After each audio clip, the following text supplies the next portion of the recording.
आपण पाहत आहात शिवभीमक्रांती महाराष्ट्र न्यूज चॅनल। लवजी साळवे कर्मचारी महासंघाच्या वतीने साहित्यरत्न अण्णाभाऊ साठे यांना अभिवादन करण्यात आले। साहित्यरत्न लोकशाहीर अण्णाभाऊ साठे यांची 104व्या जयंतीनिमित्त परभणी शहरातील बसस्थानक परिसरात असणाऱ्या साहित्यरत्न लोकशाहीर अण्णाभाऊ साठे यांच्या पूर्णाकृती पुतळ्याला लवजी साळवे कर्मचारी महासंघाच्या वतीने अभिवादन करण्यात आले।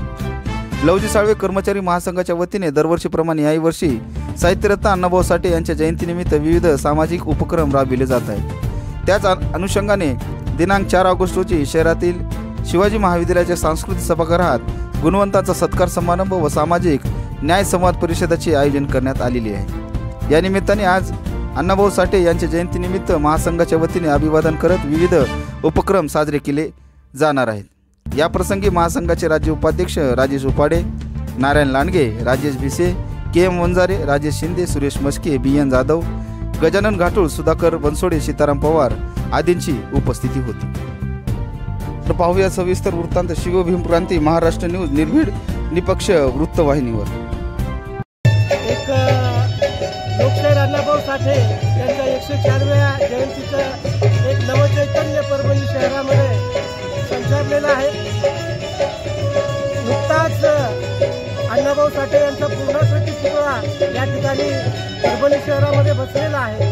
त्यामुळे लोकांच्या मनामध्ये एक वेगळं चैतन्य निर्माण झालेलं आहे। आणि दुसरी एक महत्त्वाची गोष्ट, लवजी साळवे कर्मचारी महासंघातर्फे 4 ऑगस्ट 2024 रोजी शिवाजी महाविद्यालयाच्या सभागृहामध्ये गुणवंत विद्यार्थी सत्कार समारंभ व सामाजिक न्याय या न्याय परिषदेचं आम्ही आयोजन केलेलं आहे। समाजातील सर्व गुणवंत लोकांनी या कार्यक्रमाला उपस्थिती लावून या कार्यक्रमाचा लाभ घ्यावा आणि एक वैचारिक मेजवानी या निमित्तानं आम्ही आयोजित केलेली आहे। या कार्यक्रमाला उपस्थित राहून या कार्यक्रमाची शोभा वाढवावी अशी मी या प्रसंगी अण्णाभाऊ साठे यांच्या जयंतीच्या निमित्तानं सर्वांना शुभेच्छा देतो आणि या ठिकाणी खूप अपेक्षा आहेत। अण्णाभाऊने देखील संदेश दिला आहे, बदल घडवून द्यावा।